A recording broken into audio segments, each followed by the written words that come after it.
Assalamualaikum warahmatullahi wabarakatuh. Jumpa lagi dengan Pak Suprono di channel Pak Suprono Belajar Manajemen.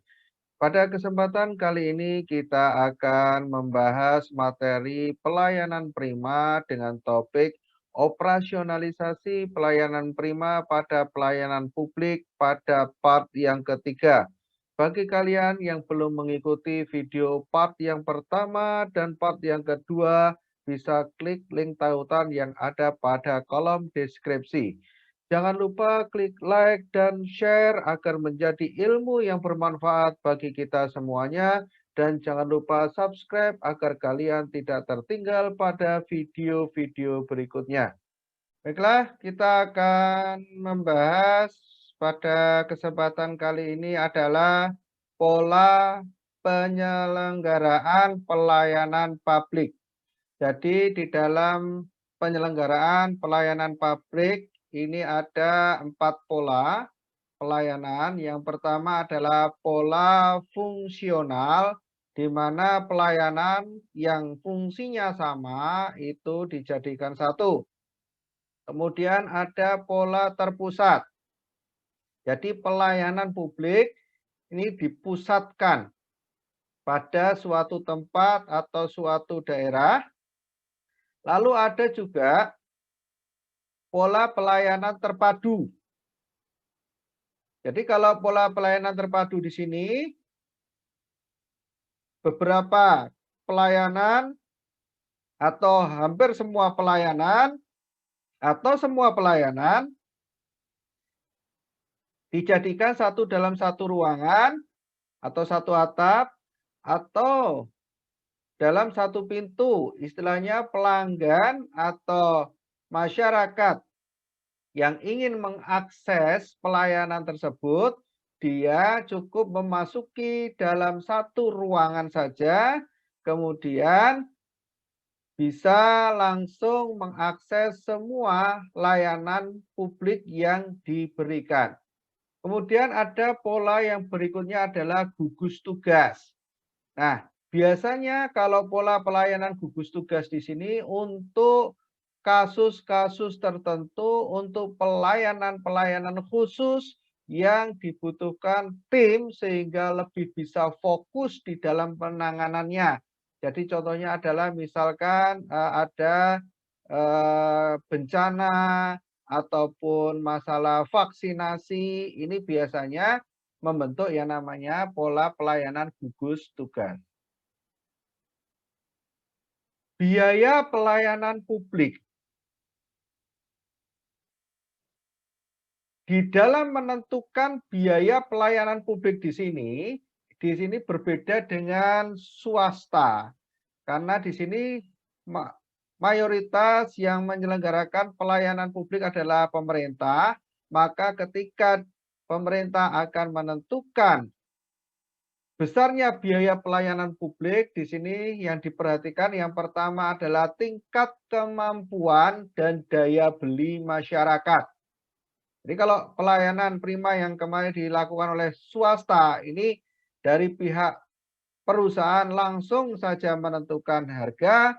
Kalau untuk pelayanan publik ini tidak bisa. Di sini melihat daya beli masyarakat. Daya beli masyarakat itu seperti apa? Itu kemudian barulah ditentukan besarnya biaya. Kemudian yang kedua, di dalam menentukan biaya pelayanan publik, di sini juga memperhatikan nilai harga yang berlaku atas barang atau jasa tersebut. Jadi harga atau nilai barang yang berlaku itu saat itu seperti apa.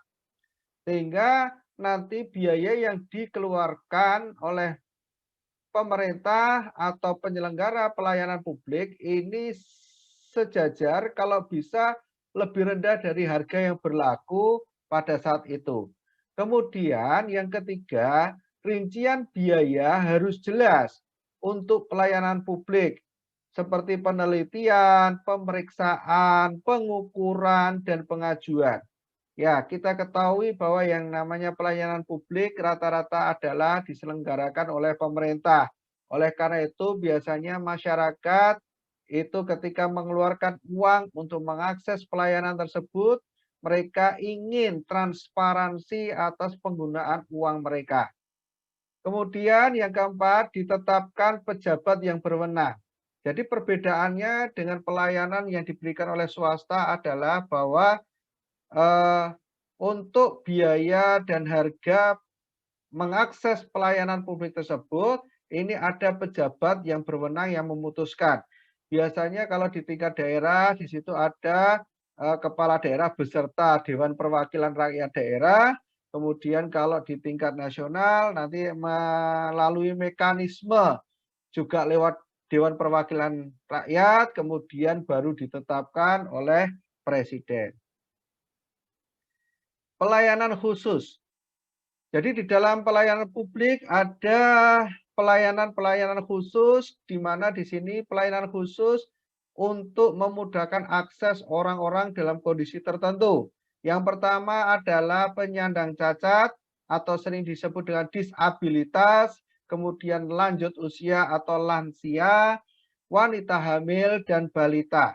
Jadi kalau untuk pelayanan publik yang diselenggarakan oleh pemerintah, di sini ada pelayanan khusus yang digunakan untuk bisa diakses mereka yang memiliki kondisi hamil, mereka yang memiliki usia di atas 50 tahun, kemudian yang memiliki kondisi cacat tubuh, serta balita.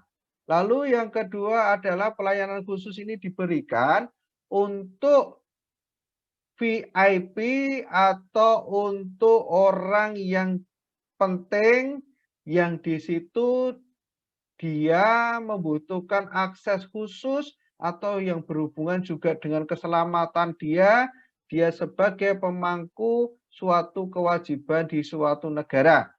Jadi pelayanan publik ini juga nanti ada yang diperuntukkan seperti kepada pejabat negara lain, dan sebagainya. Dan di sini biasanya diberikan ruangan khusus, atau kalau misalkan di sebuah kereta api itu adalah gerbong khusus.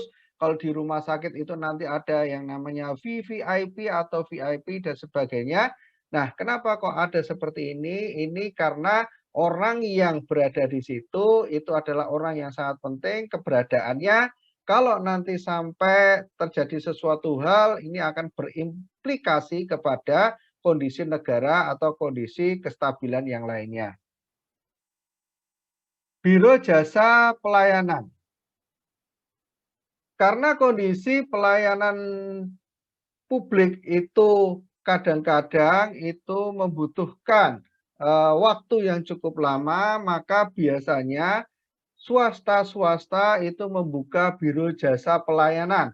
Biro jasa pelayanan ini adalah biasanya digunakan untuk mereka yang tidak memiliki waktu banyak bisa mengakses dalam rentang waktu yang disediakan dalam akses pelayanan publik tersebut. Nah, hanya di dalam mengakses biro jasa pelayanan ini ada beberapa hal yang perlu diperhatikan. Yang pertama, status biro jasa pelayanan ini harus jelas. Karena kalau tidak jelas biasanya bisa rentan atas penipuan. Kemudian, biro jasa pelayanan tersebut harus memiliki izin usaha. Yang ketiga, biro jasa pelayanan tersebut harus berkoordinasi dengan penyelenggara pelayanan, di mana tarif jasa dan waktu pelayanan ini tidak terlalu jauh dari tarif jasa waktu pelayanan yang dibuka oleh lembaga penyedia pelayanan publik. Yang keempat, tidak mengganggu fungsi penyelenggaraan pelayanan publik. Jadi, biro jasa pelayanan ini bukan malah merecoki atau mengganggu jalannya pelayanan publik yang dilakukan oleh lembaga resmi, tetapi di sini membantu masyarakat agar lebih memudahkan di dalam memberikan akses pelayanan publik oleh lembaga pelayanan publik yang sah dari lembaga negara. Kepuasan masyarakat. Kepuasan masyarakat di dalam mengakses pelayanan publik ini ditentukan oleh tingkat kepuasan penerima pelayanan. Jadi, masyarakat puas atas pelayanan publik yang disediakan oleh negara atau oleh pemerintah ini adalah dilihat dari tingkat kepuasan penerima pelayanan. Lalu yang kedua, tingkat kepuasan penerima pelayanan ini dicapai apabila memperoleh pelayanan sesuai yang dibutuhkan dan diharapkan oleh penerima pelayanan. Jadi penerima pelayanan ini bisa puas kalau pelayanan itu sesuai dengan yang dia butuhkan. Yang ketiga, penyelenggara pelayanan secara berkala harus melakukan survei indeks kepuasan pelayanan. Jadi supaya tahu apakah masyarakat itu puas atau tidak, maka harus melakukan survei. Berbeda dengan pelayanan yang dilakukan oleh swasta pada umumnya, perusahaan bisa langsung mengetahui apakah masyarakat atau konsumen tersebut puas atau tidak. Karena apa? Kalau layanan publik, kadang-kadang itu layanannya cuma satu, yang menyelenggarakan cuma satu, sehingga mau tidak mau masyarakat itu pasti mengakses ke situ. Jadi kadang-kadang kalau tidak disurvei, ini masyarakat yang mengakses tersebut itu bisa jadi karena keterpaksaan, bukan karena memang dia merasa puas atas pelayanan yang diberikan. Pengawasan penyelenggaraan pelayanan publik. Yang pertama ada pengawasan melekat, berarti di situ pengawasan dengan tim khusus yang khusus mengawasi jalannya penyelenggaraan pelayanan publik. Jadi contohnya ada BPK, ada BPKP, ini adalah salah satu bentuk pengawasan melekat. Kemudian ada pengawasan fungsional. Biasanya di sini dilakukan oleh lembaga atau orang-orang yang sesuai dengan fungsi pelayanan yang diberikan kepada masyarakat tersebut. Jadi misalkan untuk pelayanan publik dalam bentuk jalan tol, maka di sini melibatkan lembaga-lembaga yang paham tentang transportasi. Kemudian yang ketiga, pengawasan pelayanan publik itu dilakukan oleh masyarakat umum. Biasanya pengawasan oleh masyarakat umum itu nanti dalam bentuk mereka memberikan kritik dan saran kepada lembaga pelayanan tersebut atau bisa juga melalui lembaga-lembaga yang ditunjuk untuk berfungsi sebagai penyelenggara pengawasan pelayanan publik. Penyelesaian pengaduan dan sengketa. Di dalam penyelesaian pengaduan dan sengketa ada beberapa hal yang perlu diperhatikan. Yang pertama masalah pengaduan. Prioritas penyelesaian pengaduan. Jadi ketika ada pengaduan, ini harus yang menjadi titik prioritas adalah selesainya pengaduan tersebut. Kemudian menentukan pejabat yang menyelesaikan.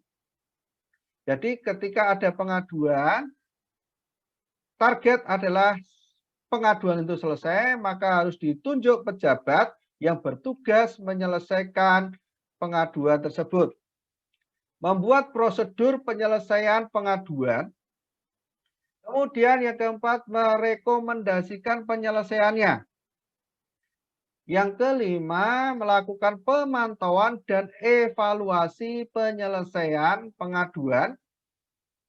Yang keenam adalah pelaporan proses dan hasil penyelesaian kepada pimpinan. Yang ketujuh, penyampaian hasil penyelesaian kepada yang mengadukan. Dan yang kedelapan adalah dokumentasi penyelesaian pengaduan. Ini adalah tahapan-tahapan yang harus dilalui ketika ada pengaduan. Apabila dari pengaduan tersebut memunculkan sengketa, berarti pengaduan tersebut tidak dapat diselesaikan dengan baik. Maka apabila ada sengketa, sengketa ini biasanya dibawa ke ranah hukum. Karena di sini berbeda dengan swasta yang dahulu pernah kita bahas. Kalau swasta kita bisa melibatkan lembaga-lembaga arbitrase dan sebagainya. Kalau berhubungan dengan lembaga-lembaga negara, di sini biasanya langsung penyelesaiannya adalah diselesaikan lewat ranah hukum. Biasanya ranah hukum kalau yang paling rendah di dalam penyelesaian sengketa pelayanan publik di sini adalah lembaga hukum administrasi negara. Kalau memang itu sampai ranah yang berat, baru sampailah ke ranah hukum pidana. Evaluasi kinerja pelayanan publik. Di dalam evaluasi kinerja pelayanan publik di sini dilakukan secara berkala dan berkelanjutan. Jadi bisa setiap bulan sekali, 2 bulan sekali, atau 1 semester sekali, atau setahun sekali. Asal di sini adalah rutin, berkelanjutan, dan berkala. Kemudian yang kedua, di dalam evaluasi kinerja pelayanan publik di sini, kinerja baik diberikan penghargaan sebagai suatu motivasi. Jadi ketika ada kinerja pelayanan publik yang bagus, biasanya diberikan penghargaan sebagai motivasi. Kemudian kinerja belum sesuai harapan, masyarakat melakukan upaya peningkatan. Berbeda dengan swasta, ketika ada kinerja pelayanan yang buruk, maka akan terjadi word of mouth negatif. Secara tidak langsung, pelayanan tersebut akan bisa mengalami gulung tikar. Tetapi kalau pelayanan publik yang diselenggarakan oleh lembaga-lembaga pelayanan publik yang dibentuk oleh negara, biasanya di sini karena masyarakat membutuhkan akses di lembaga tersebut, ketika ada yang kinerjanya buruk, masyarakat akan berusaha untuk memperbaiki dengan kritik dan saran membangun, sehingga harapannya kinerja pelayanan publik yang buruk tersebut bisa meningkat. Kemudian evaluasi kinerja itu menggunakan indikator yang jelas dan terukur sesuai ketentuan yang berlaku. Jadi ketika mengevaluasi kinerja pelayanan publik, di sini menggunakan indikator-indikator yang jelas dan terukur, tidak sembarangan melakukan evaluasi. Petunjuk pelaksanaan penyelenggaraan pelayanan publik.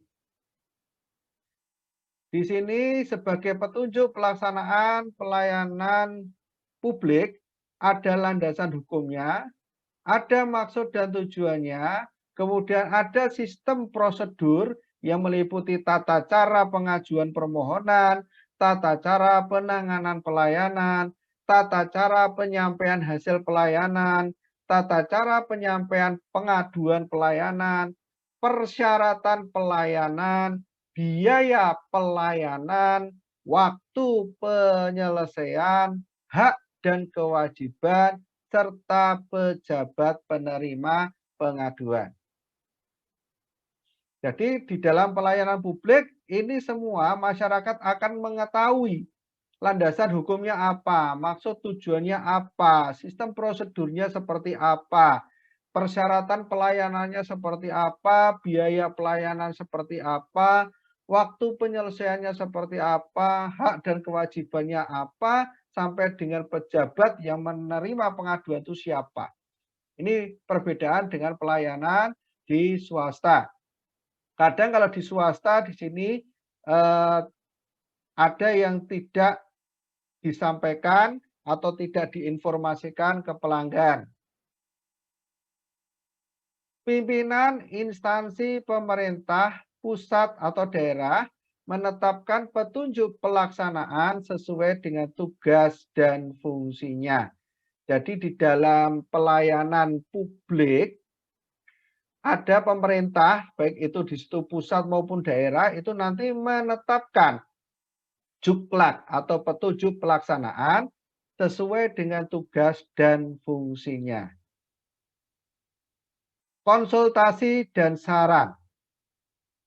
Untuk konsultasi di sini pelayanan publik sebagai lembaga konsultasinya adalah Kementerian Pendayagunaan Aparatur Negara. Bisa juga Kementerian BUMN. Kalau di situ adalah bentuknya adalah BUMN. Kemudian sebagai saran dan masukan biasanya ditujukan kepada Sekretaris Menteri Pendayagunaan Aparatur Negara atau Sekretaris Menteri BUMN, tergantung dari lembaga yang menyelenggarakan itu di bawah mana.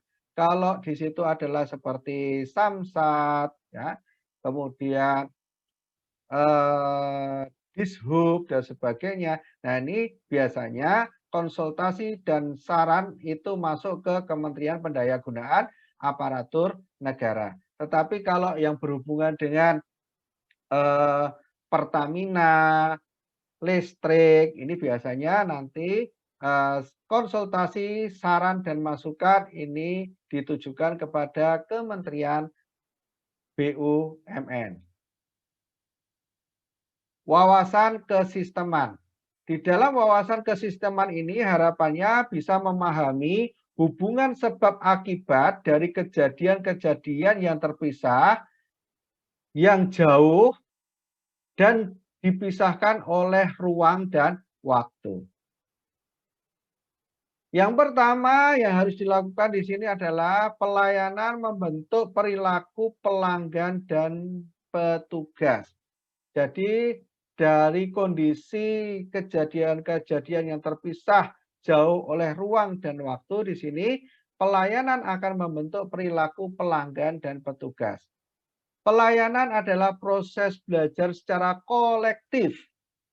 Ya, jadi tidak orang per orang, tetapi kolektif. Pelayanan harus demokratis, egaliter, terbuka, dan profesional. Pelayanan perlu koordinasi sistematik yang sangat ketat. Ini yang harus difahami ketika ada hubungan sebab akibat dari kejadian-kejadian yang terpisah jauh oleh ruang dan waktu. Jenis-jenis pelayanan. Jenis-jenis pelayanan. Di sini ada klasifikasi pelanggan, ada tahapan transaksi, ada prioritas pengembangan. Nah, dalam klasifikasi pelanggan di sini nanti pelayanan publik ada pelayanan eksternal, ada pelayanan internal. Pelayanan eksternal itu berarti masyarakat secara umum, pelayanan internal biasanya adalah seperti karyawan dari lembaga-lembaga pelayanan publik tersebut. Dalam tahapan transaksi, di sini ada pratransaksi, berarti sebelum terjadi transaksi dengan masyarakat. Kemudian pelayanan pada saat transaksi, berarti pada saat terjadi transaksi dengan masyarakat. Kemudian tahapan yang berikutnya adalah pasca transaksi, setelah masyarakat melakukan transaksi dengan lembaga tersebut. Di dalam prioritas pengembangannya ada yang masuk ranah utama. Kalau masuk ranah utama maka di sini wajib segera dikembangkan. Ada prioritas pengembangan yang pendukung. Pendukung di sini adalah pendukung pelayanan yang utama.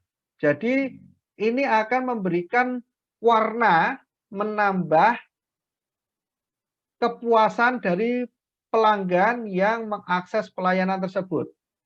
Kemudian ada prioritas pengembangan tambahan.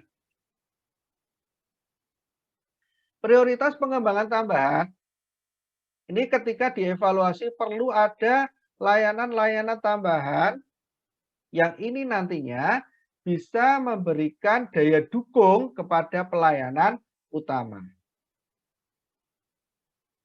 Siklus pengembangan pelayanan. Jadi ketika mau mengembangkan pelayanan, dimulai dari persiapan, di sini kemudian ke penyelenggaraan, dari penyelenggaraan lalu evaluasi, dari evaluasi kemudian dibuat suatu pembaharuan desain. Dari pembaharuan desain ini kemudian dikembangkan sosialisasi dan koordinasi. Setelah ada sosialisasi dan koordinasi, maka penyusunan standar pelayanan. Inilah siklus di dalam pengembangan pelayanan. Dan di sini siklusnya tidak berhenti. Maka setelah ada standar pelayanan, kemudian mulai pelayanan kembali. Nanti apabila dirasa perlu dievaluasi, perlu diperbaiki, maka nanti ada pembaruan desain. Pembaruan desain. Di dalam pembaruan desain di sini berupaya untuk menemukan roh pelayanan dilihat dari visi dan misi pelayanan. Jadi di dalam pembaruan desain ini berupaya mencari kesesuaian pelayanan yang diselenggarakan dengan visi dan misi pelayanan. Kemudian di dalam pembaharuan desain di sini berusaha menetapkan jenis pelayanan, tugas pokok, dan fungsi organisasi. Kemudian yang ketiga, menghayati kegiatan pelanggan. Jadi di dalam pembaruan desain ini kita harus tahu kegiatan pelanggan itu seperti apa. Kemudian setelah diketahui itu semua, maka merancang proses pelayanan dalam bentuk layanan dan baku mutu, sarana, prasarana, pelaksanaan dan sikap pelayanan, serta alur pelayanannya.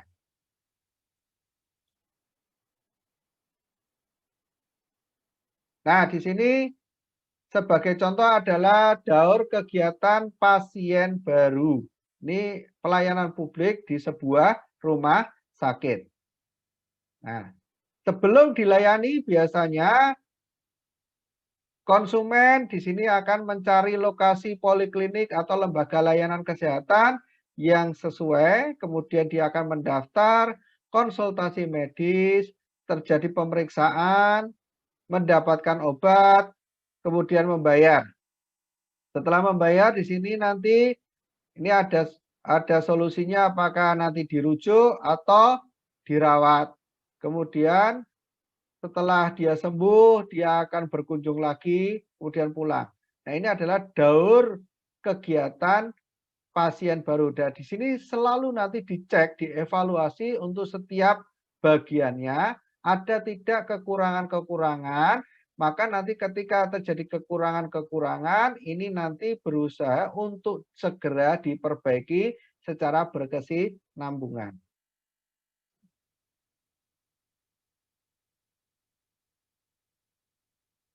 Nah, di sini alur kegiatan pelayanan dari pasien ketika masuk ke sebuah poliklinik atau layanan kesehatan. Di sini mendaftar ke loket, kemudian dia menunggu diperiksa. Setelah menunggu diperiksa, kemudian menunggu hasilnya, pemeriksaan medis di ruang periksa. Di sini bisa masuk ke laboratorium, kemudian bisa juga di sini langsung mendapatkan obat, membayar, dan dia pulang. Nah, ini adalah contoh alur kegiatan pelayanan.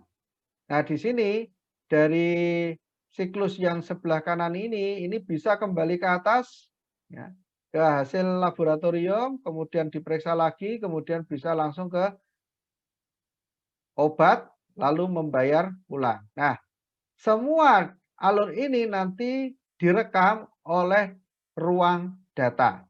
Sehingga di sini ada data pasien, maka ketika pasien A berkunjung ke lembaga layanan kesehatan tersebut datanya lengkap.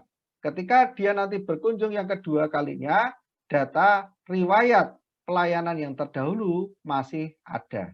Kalau sekarang ini data di sini dikomputerisasi sehingga ketika diketik nama pasien tersebut, riwayat pelayanan itu akan keluar semuanya. Sosialisasi dan koordinasi. Di dalam sosialisasi dan koordinasi, di sini membutuhkan yang namanya stakeholder, di mana di sini ada petugas, kemudian atasan langsung, tenaga fungsional, pimpinan, ada Dewan Perwakilan Daerah atau DPR juga, bisa Pemda, bisa organisasi profesi, ada asosiasi dunia usaha, ada sektor yang lainnya. Nah, di sini diharapkan ketika ada stakeholder ini sosialisasi, ini bisa cepat berkembang, bisa cepat tersalurkan, sehingga masyarakat bisa paham di dalam mengaksesnya. Kemudian koordinasi. Di dalam koordinasi di sini perlu adanya koordinasi antar unit pelaksana, dialog membangun komitmen, ada kesepakatan pasokan, dan ada kesepakatan layanan. Nah, koordinasi ini diperlukan supaya pelayanan publik itu nanti bisa berjalan dengan baik. Standar pelayanan. Di dalam penentuan standar pelayanan di sini harus sesuai dengan visi dan misi pelayanannya, jenis pelayanannya, spesifikasi pelanggan. Pelanggan itu seperti apa? Tadi sudah kita sempat singgung, apakah itu ada pelanggan yang lansia atau tidak? Kan itu. Kemudian prosedur pelayanannya seperti apa? Mulai dari persiapan sampai dengan berakhirnya pelayanan. Lalu bentuk pengawasan dan pengendalian mutunya itu seperti apa? Lalu ada persyaratan pelayanannya, tarif pelayanannya, denah lokasinya, dan lain sebagainya. Ini yang perlu diperhatikan dalam standar pelayanan publik. Tahap persiapan pelaksanaan pelayanan. Pada tahap persiapan pelaksanaan di sini perlu adanya penyediaan sarana dan prasarana. Kemudian perlu adanya pelatihan petugas sehingga petugas yang melayani itu standarnya sama. Kemudian perlu adanya uji coba. Uji coba di sini dimulai dari kapasitas 30% sampai dengan 50%, kemudian dievaluasi sudah bagus atau sesuai belum dengan visi dan misi. Kemudian dalam uji coba ini juga perlu diperhatikan kelengkapan sarana dan prasarana, kemudahan pelaksanaan prosedur, serta ketertiban dan pelaksanaan arus kegiatan pelayanan. Kemudian persiapan pelaksanaan yang berikutnya adalah persiapan di dalam pemasarannya. Pelaksanaan pelayanan publik. Di dalam pelaksanaan pelayanan publik, ini kita harus melihat idealis dan realita. Dilihat di sini adalah seperti petugasnya siap atau tidak, pasokannya terlambat atau tidak, infrastrukturnya berfungsi atau tidak, sarana prasarananya berfungsi atau tidak. Kemudian kalau nanti terjadi bencana alam itu bagaimana? Kalau terjadi pencurian dan penjarahan nanti seperti apa? Pada pelaksanaan pelayanan di sini juga perlu dilihat metode dari total quality mutu untuk terus-menerus memperbaiki kelemahan standar dan desain pelayanan. Hak dan kewajiban masyarakat. Hak masyarakat. Hak masyarakat di dalam pelayanan publik adalah yang pertama, mengetahui keberadaan standar pelayanan, mengawasi pelaksanaan pelayanan, kemudian mendapat tanggapan terhadap pengaduan yang diajukan, mendapat advokasi atau perlindungan pemenuhan pelayanan, memberitahukan kepada penyelenggara atau pelaksana bahwa pelayanan tidak sesuai standar pelayanan. Kemudian mengadukan pelaksanaan penyelenggara yang melakukan penyimpangan, lalu mendapat pelayanan sesuai asas dan tujuan. Larangan bagi pelaksana. Larangan bagi pelaksana penyelenggara pelayanan publik itu yang pertama adalah merangkap sebagai komisaris atau pengurus organisasi bagi lembaga pemerintah, BUMN, dan BUMD. Meninggalkan tugas tanpa alasan yang jelas.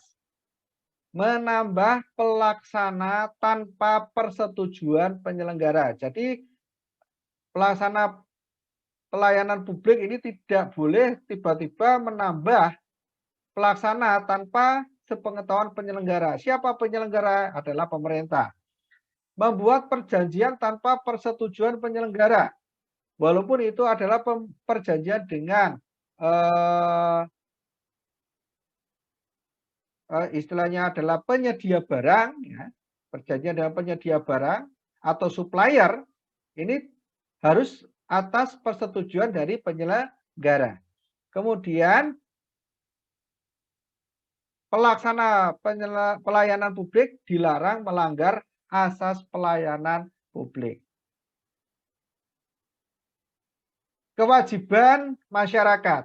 Kewajiban masyarakat sebagai pengguna pelayanan publik adalah yang pertama, mematuhi dan memenuhi ketentuan standar pelayanan, ikut menjaga terpeliharanya sarana prasarana fasilitas pelayanan. Jadi tidak boleh coret-coret dan sebagainya. Kemudian yang ketiga, wajib berpartisipasi aktif dalam mematuhi peraturan terkait dengan penyelenggaraan pelayanan publik. Kewajiban pelaksana.